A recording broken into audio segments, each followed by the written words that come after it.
देशों के बीच में तनाव से जुड़ी हुई है। एक तरफ रूस और यूक्रेन के बीच युद्ध जो करीब 2.5 साल से चला आ रहा है, और इधर जो ईरान और इजरायल है वहां भी तनाव लगातार बढ़ता हुआ नजर आया है। लेकिन साथ ही साथ पिछले कुछ दिन में यूक्रेन कैसे हावी होता हुआ नजर आ रहा है रूस पर, ये इस बड़ी खबर में आप जानेंगे। कुर्स्क में रूस का डिफेंसिव ऑपरेशन अब तेज हो गया है क्योंकि यूक्रेनी सेना रूस की सीमा में घुस गई है। ऐसे में यूक्रेन पर फैब 3000 हमले की तैयारी अब हो रही है।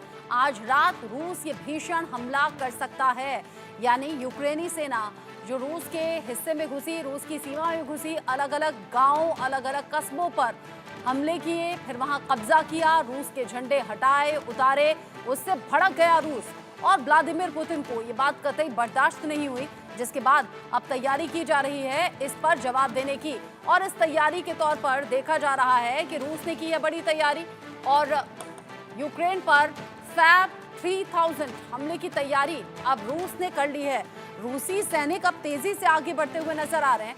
कुर्स्क में रूस का ये डिफेंसिव ऑपरेशन अब तेज कर दिया गया है। ऐसा हम क्यों कह रहे हैं, डिफेंसिव ऑपरेशन हम क्यों कह रहे हैं, क्योंकि ये रूस की सीमा और रूस की सीमा के भीतर यूक्रेनी सैनिक दाखिल होते हैं, एक के बाद एक हमले करते हैं और उसके बाद कब्जा करना शुरू कर देते हैं। यानी कि यूक्रेन में जो रूस ने किया, अब वही यूक्रेनी सैनिक रूस में करते हुए नजर आ रहे हैं। यानी कि पहले रूस ने जो बीज बोए उन्हें अब रूस काटने की कोशिश कर रहा है।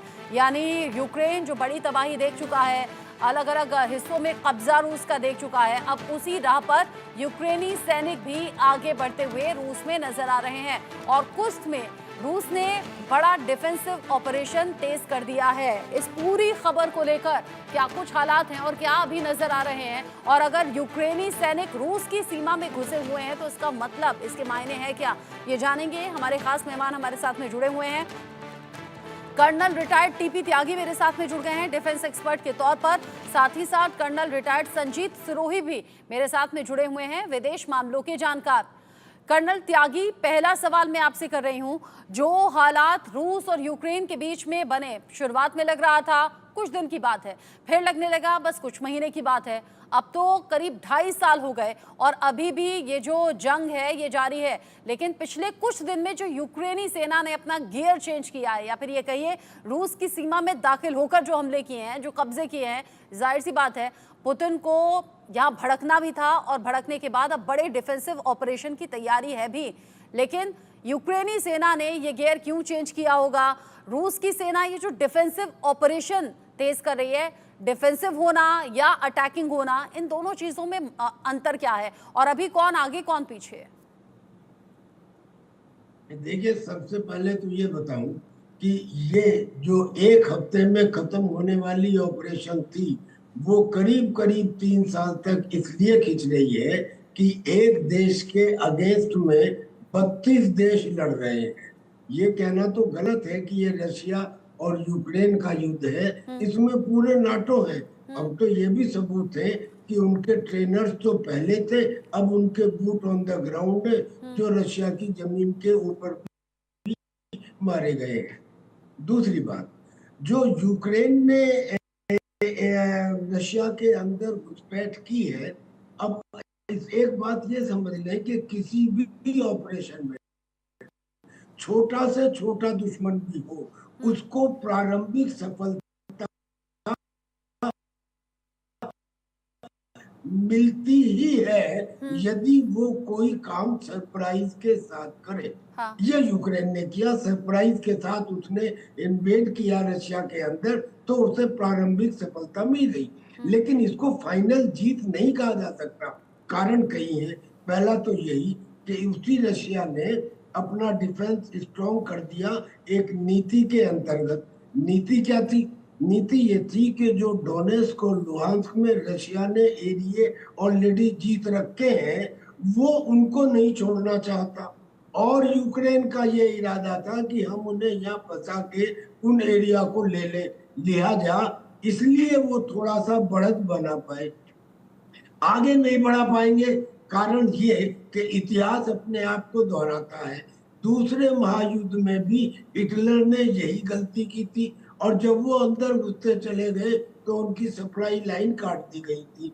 लिहाजा अभी से ये कह देना कि यूक्रेन ने कोई बड़ी भारी सफलता प्राप्त कर ली है, गलत है।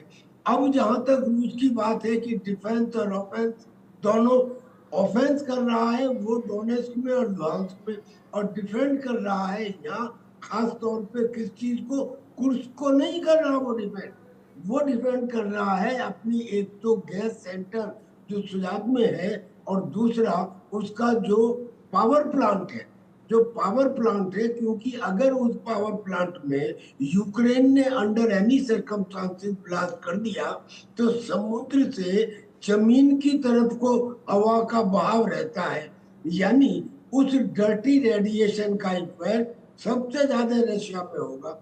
और ये काम यूक्रेन दोनों जगह करेगा, अगर वहां करता है तो भी, और अगर जयपुर एरिया के प्लांट में वो करता है तो उससे जो इफेक्ट है वो यूरोप में पड़ेगा। जो चाहता है यूक्रेन के किसी तरह से, मेरे ऊपर तो हालत खराब हो ही गई है, अब पूरा का पूरा नाटो डायरेक्टली रशिया के साथ आ जाए, लिहाजा एटॉमिक ब्लास्ट चाहे कुर्स्क में हो न्यूक्लियर प्लांट के ऊपर, या जयपुर एरिया में हो, नेचुरल उसका कंक्लूजन यही है कि it will be done by Ukraine, not bye Russia. लेकिन अगर ऐसा होता है तो फिर रशिया एटॉमिक अटैक करेगा। तो खैर, मैं आपने जो बात पूछा था डिफेंस और ऑफेंस का, तो वो ऑफेंसिव तो डोनेट्स में है। अभी अभी उसने 2 दिन पहले ही एक बड़ा सेटलमेंट, जिसमें 2 साल से लड़ाई चल रही थी, जिसमें सबसे ज्यादा पॉपुलेशन है, उसके ऊपर कब्जा कर लिया है। और बताया जाता है कि ये यूक्रेन की फ्रंट लाइन थी उस एरिया के अंदर, जिसे उसने ध्वस्त कर दिया है। ये उसने ऑफेंसिव एक्शन लिया। और डिफेंसिव एक्शन यहाँ पे इसलिए क्योंकि अभी कुर्स्क में ऑफेंसिव एक्शन लेने की जरूरत नहीं है। कारण ये कि ऑफेंसिव एक्शन में आपको कम से कम दुश्मन के 3 गुना ज्यादा फौज को अपने है, फौज की सिपाहियों की कमी है। और सिपाहियों ने जो वहां पे सरेंडर किया वो ऐसा नहीं है कि यूक्रेन के जो सिपाही है वो बहुत ज्यादा शौर्यवान है। वो इसलिए है क्योंकि उन्होंने एक ऐसी नीति का इस्तेमाल किया, पहले तो फ्रंट लाइन तोड़ने के लिए रोबोटिक डॉग्स का इस्तेमाल किया, हाँ। और फिर चेचना ग्रुप के लोगों को पीछे लगा दिया कि जो कोई पीछे हटता है उसे गोली मार दो, लिहाजा सिपाही वापस जाने लगे और उन्हें सरेंडर करना पड़ा।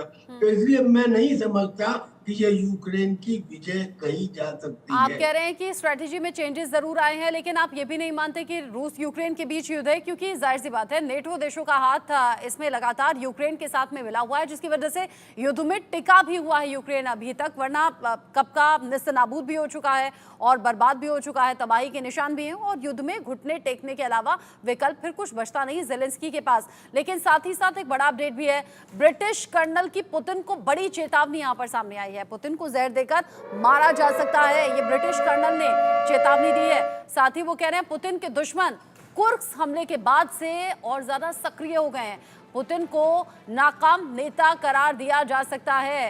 ये बड़ी खबर पुतिन के दुश्मन को लेकर, कैसे पुतिन के दुश्मन सक्रिय हो गए हैं, ब्रिटिश कर्नल की कैसे पुतिन को बड़ी चेतावनी सामने आई है, पुतिन को नाकाम नेता करार दिया जा सकता है। जो रूस यूक्रेन के बीच का युद्ध चल रहा है उस बीच अब यूक्रेन की जो भूमिका है वो अभी भी डिफेंसिव मोड में रही, लेकिन अभी पिछले कुछ दिन में जब वो रूस की सीमा में दाखिल हो गया है तो वो अटैकिंग मोड में नजर आ रहा है। लेकिन यहाँ जो अलग अलग तरीके से सिचुएशन है, कुर्स्क में भारी तैनाती अभी नजर आ रही है दोनों ही तरफ से सैनिकों की। साथ ही साथ एक बड़ा अपडेट आप जानिए, यूक्रेन से कई रूसी कमांडर्स की वापसी अब होने लगी है। ये इसे नाकामी ना कहें तो क्या कहें, और इसीलिए पुतिन को लेकर कर्नल की तरफ से ये बड़ी टिप्पणी की गई है। यूक्रेन से सेना की कई ब्रिगेड वापस लौट रही हैं। 500 सैनिक यूक्रेन से कुर्स्क में शिफ्ट किए गए हैं, क्योंकि कुर्स्क में वहां यूक्रेनी सैनिकों ने मुश्किलें बढ़ा दी हैं। पुतिन कुर्स्क में 20,000 सैनिक भेजेंगे, यानी कुर्स्क जहां पर डेरा डाल लिया यूक्रेनी सैनिकों ने, जहां रूस की टेंशन बढ़ा दी, अब यूक्रेन से निकालकर सैनिकों को कुर्स्क भेजने की तैयारी है। कर्नल संजीव सिरोही, ये जो हालात अभी बने हुए हैं, क्या ये भी स्ट्रैटेजी का पार्ट हो सकते हैं यूक्रेनी सैनिकों के लिए कि हम रूस की सीमा में जाएं, हमले करें, तब वो यूक्रेन से सैनिकों को निकालेंगे, अपनी सेना को निकालकर फिर अपनी ही सुरक्षा में यहां लगा दें? बिल्कुल रचना जी, बिल्कुल आपने सही कहा है। ये एक स्ट्रेटेजी का, किसी भी लड़ाई में ये एक स्ट्रेटेजी हमेशा काम करती है कि जैसे 2-2.5 साल से ज़्यादा हो गए और अभी तक जो है रशिया जो था वो हावी था और वो अटैक करे जा रहा था यूक्रेन के ऊपर।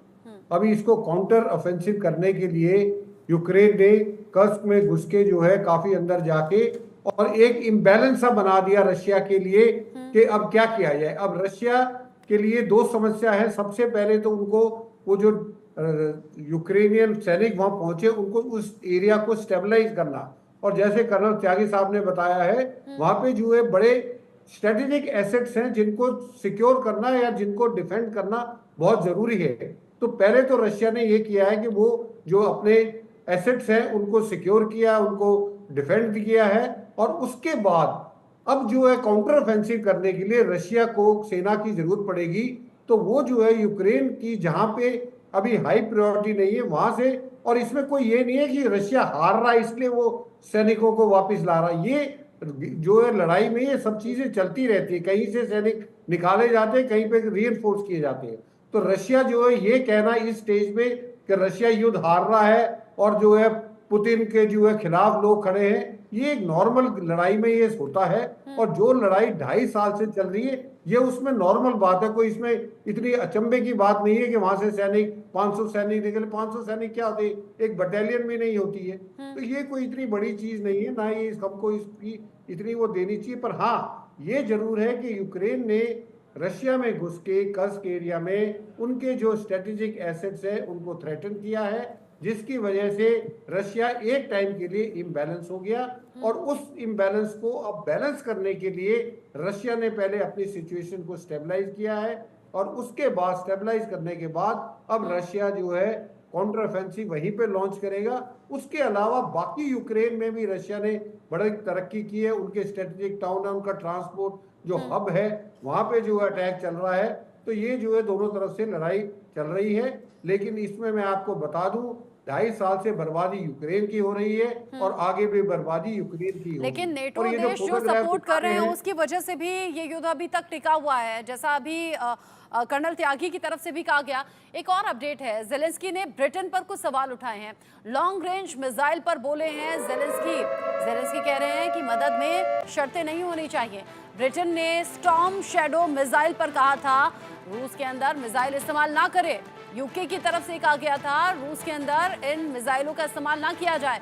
और अब जेलेंस्की कह रहे हैं मदद कर रहे हैं लेकिन मदद में शर्तें नहीं होनी चाहिए। ये जो मिसाइल है ये बड़ी तबाही ला सकती है और इसीलिए जेलेंस्की इसका इस्तेमाल करने की फिराक में, और इसीलिए ब्रिटेन ने उठा दिए हैं सवाल। लॉन्ग रेंज मिसाइल पर जेलेंस्की ने सवाल किया, कहा कि मदद में शर्तें नहीं होती हैं। ब्रिटेन ने स्टॉर्म शैडो मिसाइल पर कहा था कि इसका इस्तेमाल रूस के अंदर नहीं होना चाहिए।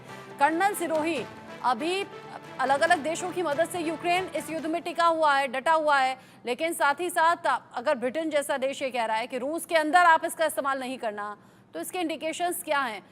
क्या ब्रिटेन ये समझ रहा है कि अगर रूस में उसकी दी हुई मिसाइल से हमला होता है या बड़ी तबाही होती है तो झेलना उसे भी पड़ सकता है? रचना जी बिल्कुल, आपने इसको खुद ही इसको जो है सवाल पूछा, खुद ही इसका जवाब दे दिया। इसका मतलब ये है कि अभी आप देखेंगे कि यूके ने कहा कि हमारी मिसाइल इस्तेमाल ना करो, क्योंकि उनकी मिसाइल अगर रशिया में इस्तेमाल होती है तो मैं आपको बता रहा हूं कि फिर जो है ये लड़ाई नाटो वर्सेस रशिया हो जाएगी, जो कि नाटो भी अवॉइड करना चाहते, रशिया भी अवॉइड करना चाहते। अभी हाल ही की खबर आई कि पोलैंड के इसको रशिया ने वार्न किया है कि अगर रशिया कोई लॉन्ग रेंज मिसाइल मारता है और पोलैंड उसको इंटरसेप्ट करता है और यूक्रेन में लगने से पहले उसको इंटरसेप्ट कर देता है, तो वो भी एक तरह का हमला रशिया के ऊपर माना जाएगा और रशिया उसका मुंह तोड़ जवाब देगा। तो कोई भी देश जो है मदद करने के लिए तैयार है, सिर्फ यूक्रेन में। लेकिन अगर आप उन हथियारों को रशिया की टेरिटरी में, रशिया के जो डिफेंसेस हैं रशिया के अंदर, उनके लिए इस्तेमाल करोगे तो ये एक डायरेक्ट थ्रेट है रशिया को नाटो कंट्री से, और वो पुतिन बिल्कुल बर्दाश्त नहीं करेंगे। और वो इस स्टेज पे पहुंच चुके हैं, उनके लिए अब सिचुएशन डू एंड डाई है, क्योंकि 2.5 साल से लड़ाई चल रही है और वो बिल्कुल नहीं झिझकेंगे कि वो टैक्टिकल और न्यूक्लियर वेपन्स का भी इस्तेमाल करें अगर उसकी स्थिति कर्स्क में खराब होनी शुरू हो जाती है। तो ये बिल्कुल यूके ने ठीक कहा है। और जहां तक जेलेंस्की का सवाल है, वो ये कह रहे हैं कि शर्त नहीं होनी चाहिए। शर्त इसलिए नहीं रखी गई है ताकि ये लड़ाई एस्केलेट ना हो जाए, लड़ाई इतनी ना बढ़ जाए कि रशिया वर्सेस नाटो हो जाए, और अगर ये हो गया तो फिर ये क्योंकि जो है पुतिन का नेचर बाकी देश भी जान रहे हैं, समझ रहे हैं कि एक बार कदम आगे बढ़ाएंगे तो पीछे खींचेंगे नहीं। इसी के साथ एक और अपडेट है, कुर्स्क हमले पर बोले हैं पहली बार ज़ेलेंस्की। रूसी बॉर्डर पर हम बफर जोन बनाना चाहते थे, ये ज़ेलेंस्की की तरफ से बयान सामने आया। वो कह रहे हैं कि फ्रंट लाइन पर रूसी हमले रोकने के लिए ये बफर जोन तैयार किया जा रहा था और इसीलिए ये कदम उठाया गया। रूसी इलाके में सैन्य ठिकाने हमारा पहला टारगेट है, हम रूस को ज्यादा से ज्यादा नुकसान पहुंचाएंगे।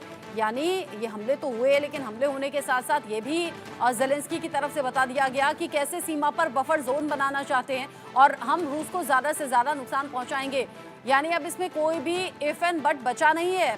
टीपी त्यागी सर, यहाँ पर ज़ेलेंस्की साफ कह रहे हैं कि हम तो फ्रंट लाइन पर यहाँ बफर जोन बनाने की तैयारी में, रूसी इलाके पर ये हमारा टारगेट और ज्यादा से ज्यादा नुकसान भी हम पहुंचाएंगे रूस को। यानी ज़ेलेंस्की शायद ये भूल गए हैं कि रूस जब पलटवार करेगा तो तबाही पहले से कहीं ज्यादा बड़ी हो सकती है। देखिए, क्या इससे पहले यूक्रेन जितना पॉसिबल हो सका उसको नुकसान नहीं पहुंचा रहा था। हमारे साथ में क्या प्रॉब्लम है कि जब भी कोई नैरेटिव दिया जाता है, हम उस नैरेटिव के हिसाब से एनालाइज करना शुरू कर देते हैं। असलियत में ये नैरेटिव ही गलत है। जो बफर जोन बनाना चाहते हैं, इनको 2.5 साल बाद याद आया कि बफर जोन बनाना चाहते हैं। असलियत में क्या चाहते हैं?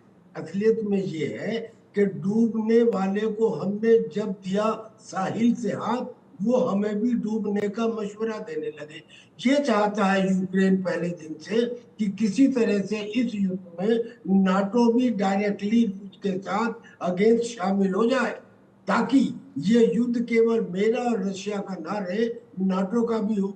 अभी तक तो वो इनडायरेक्टली चल रहा था, लेकिन अब वो चाहता है कि डायरेक्टली उसके जो फुटप्रिंट्स है वो इसमें आ जाए। ये है कारण।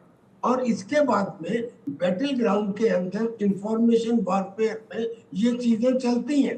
क्या ये जैसे अब तक अगर इनके हिसाब से चले या अमेरिका के हिसाब से चले तो रशिया के प्रेसिडेंट 15 बार मर गए होते। कभी उनको पैरालिसिस था, कभी वो बोल नहीं सकते थे, कभी हाथ हिलता था। तो ऐसे ही ये बहुत सारी चीजें प्रोपेगेंडा में की जा रही हैं। उस प्रोपेगेंडा के अंदर रशिया कमजोर है, बिकॉज ज्यादातर वो प्रोपेगेंडा वेस्ट के हाथ में है, इंटेलिजेंस वेस्ट के हाथ में है। लेकिन मेजर पावर रशिया के साथ है। रशिया ने ये पुराने समय में दिखाया है, सेकेंड वर्ल्ड वॉर में हिटलर और यह नेपोलियन, वो भी यहाँ से निकल के चले गए। ये लड़ाई इतने दिन तक इसलिए चलती रही क्योंकि पूरा नेटो इसमें इनके साथ रहा,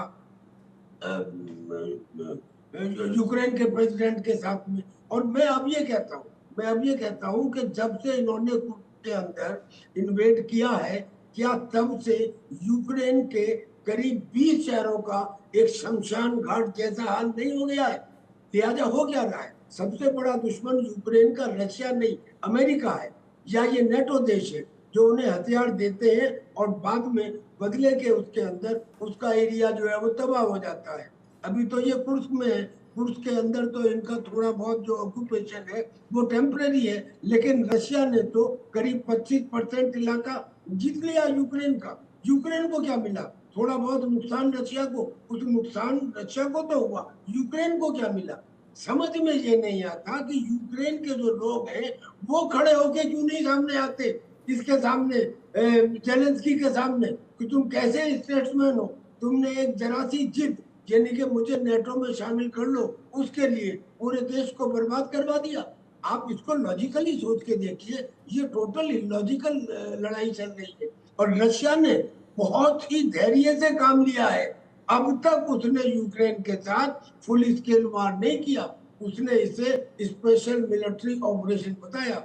अब अगर जब रेड लाइन के बाद क्रॉस होती जाएंगी और जैसे मेरे रेस्पेक्टेड को पैनलिस्ट ने बताया, अगर कट ब्रिज के ऊपर बात आ जाएगी या क्रीमिया पे आ जाएगी तो फिर आप समझ लीजिए कि टैक्टिकल वेपन्स जो ऑलरेडी बेलारूस के अंदर अटैक करने के लिए तैयार है और रशिया ने हर समुद्र के अंदर तैयार कर दी है, ब्लैक सी हो, आर्कटिक सी हो, मेडिटेरियन सी हो, हर सी के अंदर वो तैयार है। लिहाजा इन एनी केस ये सिचुएशन के अंदर यूक्रेन जो कर रहा है वो गलत है, उसको अभी नेगोशिएटिंग टेबल पर आ जाना चाहिए। अब वो आने वाले वक्त में भी आता है या नहीं आता, नेगोशिएट की जाएंगी चीज़ें या नहीं की जाएंगी, या फिर ऐसे ही तबाही झेलता रहेगा यूक्रेन, ये वक्त बताएगा। लेकिन एक और बड़ा अपडेट है, अब बेलारूस का जंगी मोर्चा जल्द ही खुल सकता है। जो जानकारी है, बेलारूस के राष्ट्रपति लुकाशेंको का बयान इन सभी सिचुएशंस के बीच में सामने आया है। सीमा पर 1,20,000 यूक्रेनी सैनिक होने का दावा किया जा रहा है।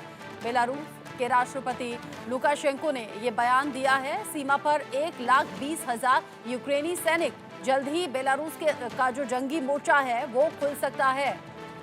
कर्नल संजीव, कैसे देखें बेलारूस के इस बयान को? बेलारूस के राष्ट्रपति कह रहे हैं जल्द ही जंगी जो मोर्चा है वो खुल सकता है। देखिए, बेलारूस के जो प्रेसिडेंट कह रहे हैं वो बिल्कुल ठीक कह रहे हैं, क्योंकि बेलारूस जो है रशिया का एक तरह का वो देश अलग है, लेकिन आप ये मान के चलिए कि वो रशिया के बिल्कुल साथ है।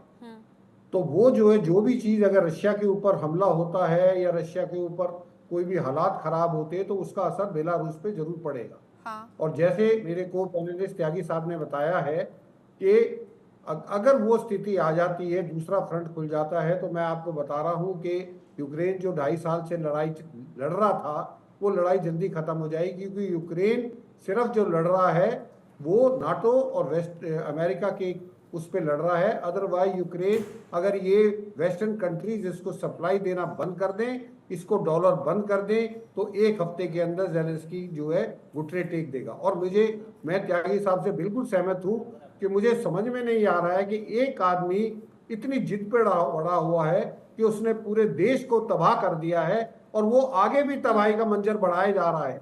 आप जो है रशिया से पंगा ले रहे हो, रशिया के अंदर घुस रहे हो। हाँ। वो क्या सोच के घुस रहा है कि आप जो है रशिया के अंदर जाके भविष्य के बारे में वाकई सोचा होता तो 2.5 साल का ये लंबा वक्त तो गुजरता नहीं, और अब बेलारूस भी मोर्चा खोलने की तैयारी कर रहा है, यानी कि बड़ी तबाही अभी आगे आने वाले वक्त में देखने को मिल सकती है। कर्नल त्यागी, कर्नल सिरोही, बहुत शुक्रिया आप दोनों का इस डिस्कशन में साथ में रहने के लिए। रूस यूक्रेन के बीच में जो हालात हैं वो अभी दूर दूर तक सुधरते हुए तो नहीं दिख रहे, और उधर दूसरी तरफ ईरान और इजरायल जहां पर जंग छिड़ती हुई नजर आ रही है। इजरायल और हमास के बीच में युद्ध के बाद पनपे हालात ने मिडिल ईस्ट में तनाव पैदा कर दिया है। अब ईरान और इजरायल के बीच भी जंग के आसार बनते हुए दिखाई दे रहे हैं। इन सभी के बीच अमेरिका अपने दोस्त इजरायल की मदद करने के लिए पूरी तरह तैयार है। यूएस ने नेवी के 34 जंगी जहाज उतार दिए हैं। ऐसा लग रहा है कि किसी बड़े वॉर की तैयारी की जा रही है।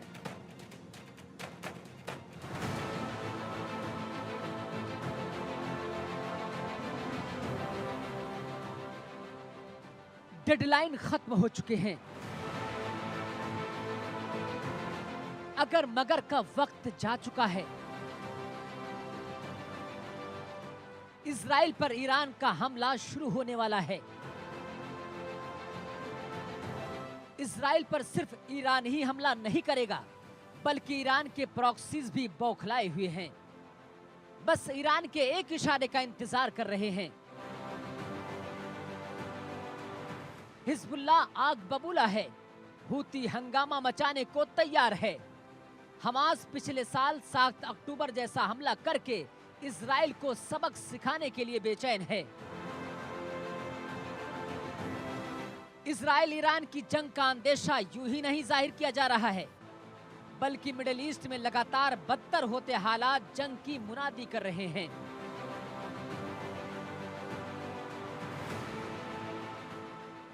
और कभी भी किसी भी वक्त मिडिल ईस्ट में विध्वंसक युद्ध की आहट सुनाई दे रही है।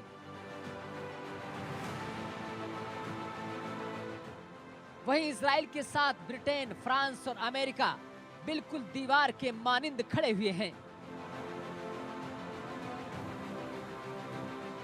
एक तरफ अरब में विनाश चिंगारी भड़काने का खतरा है, तो दूसरी तरफ अमेरिकी जंगी तैयारियां मिडिल ईस्ट में बड़ा इशारा कर रही हैं। अमेरिका अपने दोस्त इजराइल की मदद करने के लिए तन मन धन से पूरी तरह से तैयार है। यूएस ने नेवी के 34 जंगी जहाज उतारकर ईरान को चेतावनी दी है कि अगर इजराइल की तरफ आंख दिखाने की हिमाकत की तो अंजाम भयावह होगा।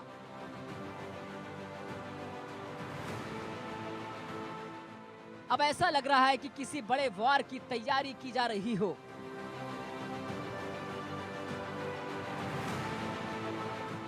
अमेरिका ने मिडिल ईस्ट में अपनी नेवी के 30% हिस्सा उतार दिया है। अमेरिकी नेवी ने भूमध्य सागर और उसके आसपास 34 जंगी जहाज तैनात किए हैं। इतने सारे जंगी जहाज, पनडुब्बी, फाइटर जेट्स और मिसाइलों को देखकर अनुमान लगाया जा रहा है कि अमेरिका अपने मित्र देश इजराइल की मदद में कोई कोर कसर नहीं छोड़ना चाहता। Carrier strike group Abraham Lincoln भूमध्य सागर तक पहुंचने वाला है और परमाणु मिसाइलों से लैस पनडुब्बी यूएसएस जॉर्जिया भी पहुंच चुकी है। और कौन कहां तैनात किए जाएंगे ये आपको बताते हैं। ओमान की खाड़ी, जहां पर Theodore Roosevelt aircraft carrier strike group तैनात हैं। मलाक्का की खाड़ी, जहां पर Abraham Lincoln carrier strike group को तैनात किया जाएगा। पूर्वी भूमध्य सागर, यहां पर एम्फीबियस असॉल्ट शिप की तैनाती की गई है। मिडिल ईस्ट, अमेरिकी नौसेना की 5वीं ऑक्सिलरी ऑयल एंड रिप्लेसमेंट, इसमें 4 जंगी जहाज तैनात हैं। भूमध्य सागर, अमेरिकी नौसेना की 6ठी फ्लीट एओआर जैसे जहाज हैं। बहरीन, इसके पास 10 युद्धपोत खड़े हैं। 6 यूएस कोस्ट गार्ड कटर्स हैं और 4 माइन काउंटर मेजर शिप हैं। मिलिट्री सीलिफ्ट कमांड, इसके तहत 6 जंगी जहाज तैनात किए गए हैं। जिस तरह से इजराइल की मदद अमेरिका कर रहा है, उससे यही लगता है कि अगर ईरान इजराइल पर हमला करेगा तो अमेरिका पीछे नहीं हटने वाला और फिर मिडिल ईस्ट में वो होगा जो दिशा और दशा दोनों बदल सकते हैं। Bureau report, India news. जंग के हालात लगातार